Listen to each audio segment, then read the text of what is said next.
Good evening बच्चों।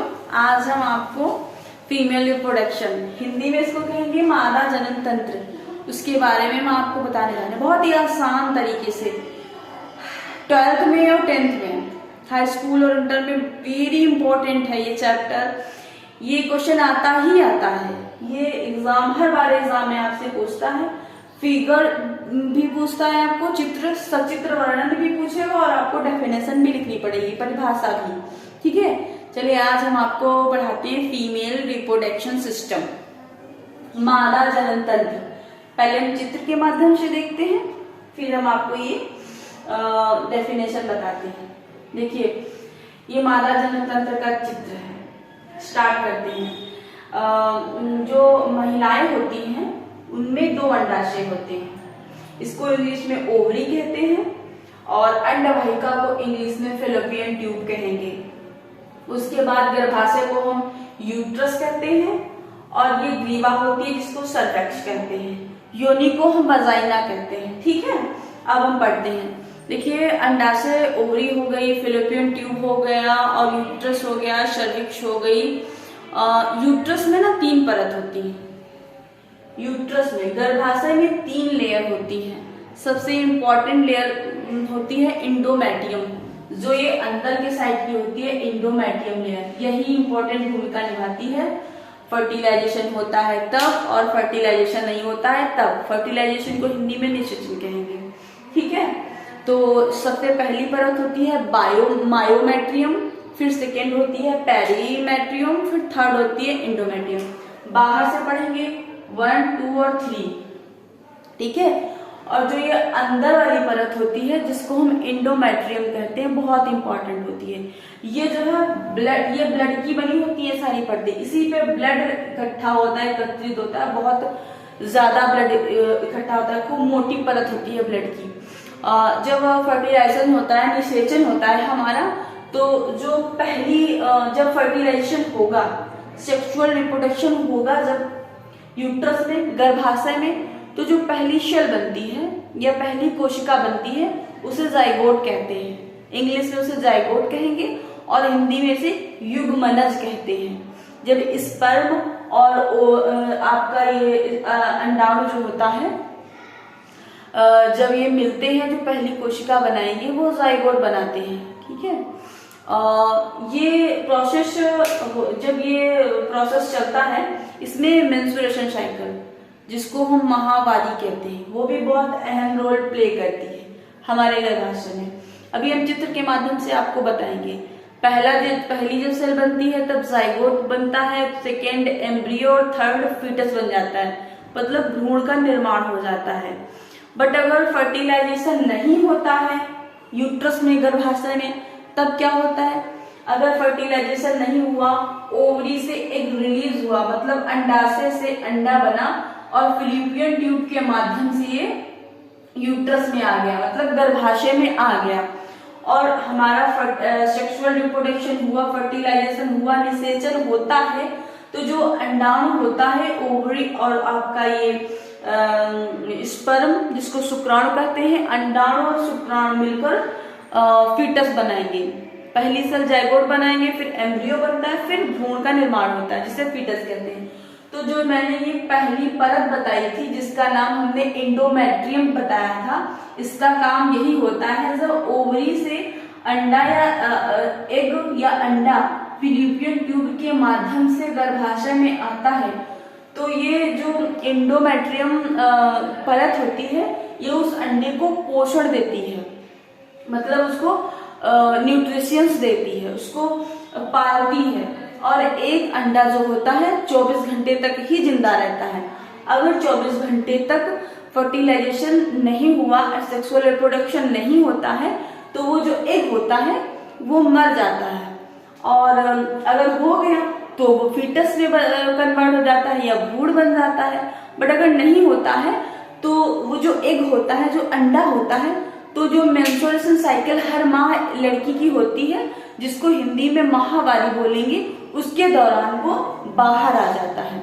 और हमारे गर्भाशय में, मतलब यूट्रस में, कुछ हार्मोन्स रिलीज होते हैं, प्रोजेस्टेरॉन और एस्ट्रोजन, ऑक्सीटोसिन और रिलैक्सिन, ये 4 प्रकार के जो हार्मोन्स होते हैं बहुत इंपॉर्टेंट भूमिका निभाते हैं हमारे गर्भाशय में।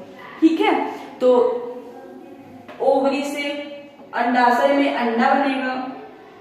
अंडाशय के अंडे को जो ले जाती है वो अंडवाहिका कहलाती है। अंडवाहिका जो है लचीली और थैलीनुमा संरचना होती है। ये देख रहे हैं, थैलीनुमा संरचना है। इसी में जो भ्रूण बनता है वो इसी के अंदर रहता है, यही गर्भाशय होता है। जो ये ऊपरी वाली परत होती है ये काफी मोटी होती है, इसमें बहुत सारा ब्लड एकत्रित होता है, जमा होता है। यही जब अंडा यहाँ से यहाँ आता है उसको पोषण देने का काम यही करती है हमारी इंडोमेट्रियम जो लेयर होती है, जो परत होती है। और जो अंडाणु होता है उसको इंग्लिश में ओवम कहते हैं, और जो शुक्राणु होता है उसको हिंदी में स्पर्म कहते हैं। तो अंडाणु तो गर्भाशय से में ही आपको मिलेगा, बट जो शुक्राणु होता है वो नर के पास होता है। तो शुक्राणु का जो स्पर्म होता है वो वजाइना के थ्रू गर्भाशय में आता है। फिर इनका जो सेक्सुअल रिप्रोडक्शन होता है, फर्टिलाइजेशन होता है ओवम का और स्पर्म का, तब ये जो है भ्रूण के रूप में कन्वर्ट होता है। जब ये फर्टिलाइजेशन होता है, निषेचन होता है। लेकिन अगर निषेचन नहीं होता है तो जब और हर महीने अंडा बनता है, फर्टिलाइजेशन हो या ना हो उसको नहीं पता होता है कि होना है कि नहीं होना है। वो हर महीने अंडा रिलीज करेगी, एक एग बनाता है और एग बनाने के बाद गर्भाशय में स्थापित करता है और वो 24 घंटे तक एग जिंदा रहता है। उसके बाद वो मर जाता है। अगर फर्टिलाइजेशन होता है तो वो एग जो होता है भ्रूण में कन्वर्ट होता है, जाइगोट बनता है, एम्ब्रियो बनता है, फिर भ्रूण बन जाता है। लेकिन अगर वो नहीं फर्टिलाइजेशन होता है तो जो माहवारी होती है उसी के दौरान ये वजाइना के थ्रू बाहर आ जाता है। इसको माहवारी को अंग्रेजी में मेंस्ट्रुएशन साइकिल भी कहते हैं। ठीक है, और ये मेंस्ट्रुएशन साइकिल लड़कियों में 12 से 14 साल की उम्र के बाद ही शुरू होती है। उसके पहले लड़की परिपक्व नहीं होती है। उसके पहले अगर उसकी बॉडी में एग बन रहे हैं तो उसका कोई मतलब नहीं होता है। बट जब वो 13-14 साल की हो जाती है और मेंस्ट्रुएशन साइकिल स्टार्ट हो जाती है, तभी वो एग जो होगा वो भ्रूण या एम्ब्रियो बनने के काबिल होता है, फिटस बनने के काबिल होता है। उसके पहले वो भ्रूण या एम्ब्रियो नहीं बना सकती। एग रिलीज करेगी बट वो उस एग को किसी चीज में बदल नहीं सकती, कन्वर्ट नहीं कर सकती।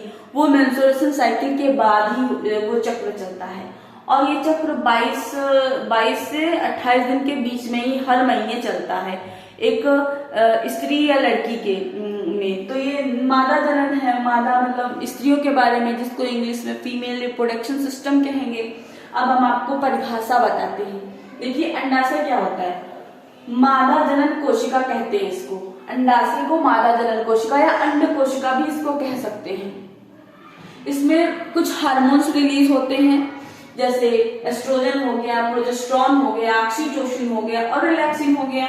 ये गर्भाशय में ही होते हैं। ये जो अंडा बनता है, एग बनता है, उसको पोषण देने के लिए काफी महत्वपूर्ण भूमिका निभाते हैं। आपको पेपर में ऐसे ही लिखना है। और अंडवाहिका क्या होती है, इसको इंग्लिश में फेलोपियन ट्यूब भी कहते हैं। अंडवाहिका को इंग्लिश में फेलोपियन ट्यूब कहते हैं। ये हर महीने एक अंडा, इसमें हर महीने एक अंडा बनेगा। अंडवाहिका जो होती है वो जो अंडाशय में अंडा बनता है, हर महीने अंडा परिपक्व होता है, इसी के द्वारा अंडा गर्भाशय में पहुंचाया जाता है। ओवरी में एग बनेगा और फेलोपियन ट्यूब के द्वारा वो यूट्रस में आएगा। अंडाशय में अंडा बनेगा और अंडवाहिका द्वारा वो गर्भाशय में स्थापित होगा। अंडवाहिका का ये काम होता है। मतलब वो अंडाशय से गर्भाशय तक जो ले जाता है वो अंडवाहिका होती है अंडे को, जिसको इंग्लिश में फेलोपियन ट्यूब कहते हैं। फिर होता है गर्भाशय। गर्भाशय क्या होता है, जो दोनों अंडवाहिका संयुक्त, देखिए एक ये अंडवाहिका है, एक ये अंडवाहिका है, ये दोनों संयुक्त होकर एक लचील, देखिए ये एक अंडवाहिका है, ये यहाँ से ऐसे गई है और ये एक अंडवाहिका है, मतलब अंडाशय है, एक ये अंडाशय है। तो अंडवाहिका जो होगी ये जो आपकी अंडवाहिका है, ये वाली और ये वाली, ये संयुक्त होकर एक थैलीनुमा संरचना बना दी। देखिए ऐसी संरचना बना दी उसने, यू थोड़ा सा गोल प्रकार की संरचना बन गई, जिसको हम गर्भाशय कहेंगे। जो थैलीनुमा संरचना बनी इसको गर्भाशय कहते हैं। जो ये बीच का स्पेस स्थान है गर्भाशय कहते हैं। गर्भाशय प्रतिमा भ्रूण को ग्रहण करने व पोषण हेतु तैयारी करता है। देखिए गर्भाशय को नहीं पता होता है कि फर्टिलाइजेशन होगा कि नहीं होगा, तो मान लीजिए ये अपना एक बेड तैयार करता है भ्रूण के लिए कि भ्रूण को पोषण देने के लिए वो एक लेयर बनाता है इंडोमेट्रियम की, ताकि जब भ्रूण आए तो उसको पोषण दे सके। तो वो हर महीने उसका काम ही होता है, हर महीने ओवरी एक रिलीज करेगा, फैलोपियन ट्यूब के द्वारा वो यूट्रस में पहुंच जाएगा। तो भ्रूण को जो है गर्भाशय लचीली थैलीनुमा संरचना होती है जिसे गर्भाशय कहते हैं। और गर्भाशय प्रतिमा भ्रूण को ग्रहण करने व पोषण हेतु तैयारी करता है। और इसकी जो परत होती है ये इंडोमेट्रियम परत होती है और सबसे महत्वपूर्ण भूमिका निभाती है। तो जब निषेचन होगा, अगर एक रिलीज हुआ है, अंडा बना है और गर्भाशय में आया है, निषेचन होगा, तो फीटस में जाइगोट में भ्रूण में कन्वर्ट होगा। और अगर नहीं होगा, फर्टिलाइजेशन नहीं हुआ महिला में, तो क्या होगा, जो अंडा बना है वो 24 घंटे तक इस लेयर पे है, जीवित है, फिर वो मर जाएगा। और फिर जो मेंस्ट्रुएशन साइकिल स्टार्ट होगी माहवारी के दौरान, वो वजाइना के थ्रू नीचे आ जाएगा, मतलब बाहर निकल जाएगा, बॉडी से रिलीज हो जाएगा। ठीक है, ये बस इतना ही है। आप आराम से डेफिनेशन को पढ़ लीजिए, चित्र को प्रैक्टिस करिए और बहुत ही आसानी से आप पेपर में बना लेंगे। कुछ नहीं होता है। महिलाओं में 2 अंडाशय होते हैं, जो हर एक अंडाशय जो है एक रिलीज करता है, फिर दूसरे महीने में ये वाला अंडाशय एक रिलीज करेगा, फैलोपियन ट्यूब के माध्यम से यूट्रस में आएगा। अगर फर्टिलाइजेशन होता है तो ये भ्रूण में कन्वर्ट होगा, अगर फर्टिलाइजेशन नहीं होता है तो ये जो मेंस्ट्रुएशन साइकिल है उसके दौरान ही बाहर आ जाएगा। बस इतना ही है, परेशान होने की कोई दिक्कत ही नहीं है। आप आराम से पढ़िए, आपको बहुत अच्छे से याद रहेगा। ठीक है, आज के लिए बस इतना ही। फिर कल हम जब नेक्स्ट क्लास लेंगे उसमें हम आपको नर जनन के तंत्र के बारे में पढ़ेंगे।